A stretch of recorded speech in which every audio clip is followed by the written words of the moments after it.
मैं एक ऐसे प्रधानमंत्री को कैसे बधाई दूं जो हमारे संविधान को समाप्त करने की सोच रखता है। मैं ऐसे प्रधानमंत्री को कैसे बधाई दूं जो भाईचारा को समाप्त करने की सोच रखता है। मैं ऐसे प्रधानमंत्री को कैसे बधाई दूं जो जनता की चुनी सरकार रातों रात गिराकर अपनी सरकार बना ले। मैं ऐसे प्रधानमंत्री को कैसे बधाई दूं। ये शब्द हैं निषाद नेता और बिहार के पूर्व मंत्री रहे मुकेश सहनी के। हाल ही में नरेंद्र मोदी ने तीसरी बार पीएम पद का शपथ लिया, जिसके बाद बधाइयों का तांता लगा रहा। देश विदेश से उन्हें बधाइयां मिली, लेकिन निषाद नेता ने दर्जनों कारण गिनाते हुए उन्हें बधाई देने से इनकार कर दिया। पीएम मोदी को बधाई न देने के पीछे उन्होंने और कौन कौन से कारण गिनाए हैं वे आपको बताएंगे। उससे पहले यदि आपने अभी तक हमारे चैनल को सब्सक्राइब नहीं किया है तो इसे सब्सक्राइब करें और वीडियो को लाइक करें।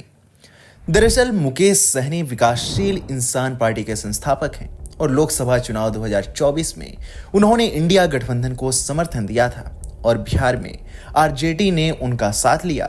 3 सीटों पर विकासशील इंसान पार्टी के नेता चुनाव लड़ रहे थे, लेकिन मुकेश सहनी के नेतृत्व वाली यह पार्टी एक भी सीट निकालने में कामयाब नहीं रही। अब एनडीए गठबंधन ने सरकार बना ली है और कैबिनेट मंत्रियों ने अपना कार्यभार भी संभाल लिया है। इसी बीच मुकेश सहनी ने अपने आधिकारिक ट्विटर अकाउंट से एक वीडियो जारी किया है, जिसमें उन्होंने मोदी को बधाई न देने के दर्जनों कारण गिनाए हैं। उन्होंने कहा, ऐसे प्रधानमंत्री को कैसे बधाई दूं जो हमारे संविधान को समाप्त करने की सोच रखता है। निषाद समाज को आरक्षण नहीं तो प्रधानमंत्री जी को बधाई नहीं। उन्होंने कहा कि कैसे ऐसे प्रधानमंत्री को बधाई दूं जो भाईचारा को समाप्त करने की सोच रखता हो। मैं कैसे ऐसे प्रधानमंत्री को बधाई दूं जो जनता की चुनी सरकार को रातों रात गिरा दे और अपनी सरकार बना ले। मैं कैसे ऐसे प्रधानमंत्री को बधाई दूं जिसने मछुआरे के बेटे के 4 विधायक खरीद लिए। गरीब पिछड़ा के हक अधिकार को दूसरों में बांटने वाले और बाबा साहेब अंबेडकर के सपने को कुचलने वाले तथा आरक्षण खत्म करने के लिए सभी सरकारी संस्थाओं को निजीकरण करने वाले प्रधानमंत्री को कैसे बधाई दूं। मुकेश सहनी ने यह भी कहा, मैं ऐसे प्रधानमंत्री को कैसे बधाई दूं जो निषाद आरक्षण का वादा करके फिर उससे मुकर जाता है। मैं ऐसे प्रधानमंत्री को कैसे बधाई दूं जो दिन रात मछुआरे के बेटे को खत्म करने के बारे में सोचता है। मैं ऐसे प्रधानमंत्री को कैसे बधाई दूं जो धर्म के नाम पर राजनीति करता है और युवाओं को बेरोजगार रखता है। मैं ऐसे प्रधानमंत्री को कैसे बधाई दूं जो अग्निवीर योजना के जरिए युवाओं को 22 साल की उम्र में रिटायर करने की योजना लेकर आया है। ध्यान देने वाली बात है कि निषाद समाज पिछले कई सालों से आरक्षण की मांग कर रहा है, लेकिन उन्हें यह आरक्षण नहीं मिल रहा। तमाम राजनीतिक पार्टियां इस पर टीका टिप्पणी करती रही हैं, लेकिन अभी तक यह समाज आरक्षण से वंचित है। आइए अब निषाद समुदाय के जातिगत समीकरण को समझते हैं।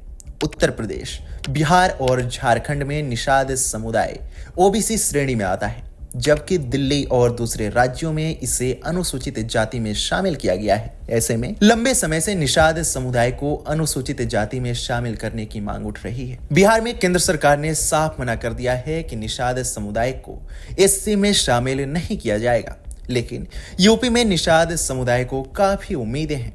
दरअसल 1961 में केंद्र सरकार ने जनगणना के लिए सभी राज्य सरकारों को एक मैनुअल भेजा था, जिसमें कहा गया था कि केवट और मल्लाह जातियों को मझवार में गिना जाना चाहिए। इस संबंध में केंद्र सरकार ने सभी राज्यों को एक अधिसूचना भेजी थी कि कुछ जातियों को अनुसूचित जाति में शामिल किया जाए।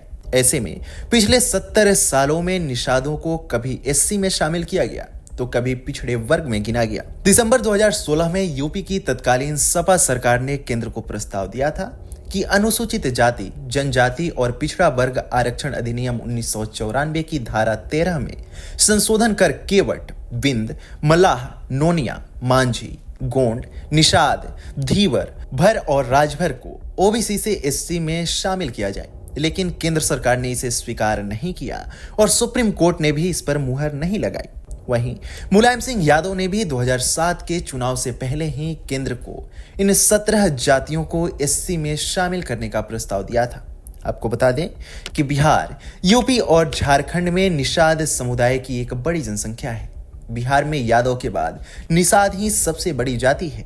वहीं यूपी की कुल आबादी में 18% जनसंख्या निषादों की है।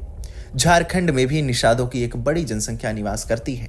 ऐसे में राजनीतिक पार्टियां इन्हें आरक्षण का वादा कर तो देती हैं, लेकिन इन राज्यों में उन्हें अनुसूचित जाति में शामिल नहीं करती, क्योंकि इन राज्यों में अनुसूचित जाति के वोटर्स की संख्या काफी ज्यादा है। ऐसे में अगर कोई भी सरकार इन्हें एससी कैटेगरी में शामिल करने का प्रयास करती है तो दलित जातियों में नाराजगी बढ़ सकती है। इसलिए निषाद आरक्षण को लेकर सिर्फ और सिर्फ हवाई बातें की जाती है। ऐसे में यह स्पष्ट हो चुका है कि अपने लाभ के लिए राजनीतिक पार्टियां निषादों को उनका हक नहीं देती हैं। आप इस मसले को लेकर क्या सोचते हैं, हमें कमेंट सेक्शन में जरूर बताएं।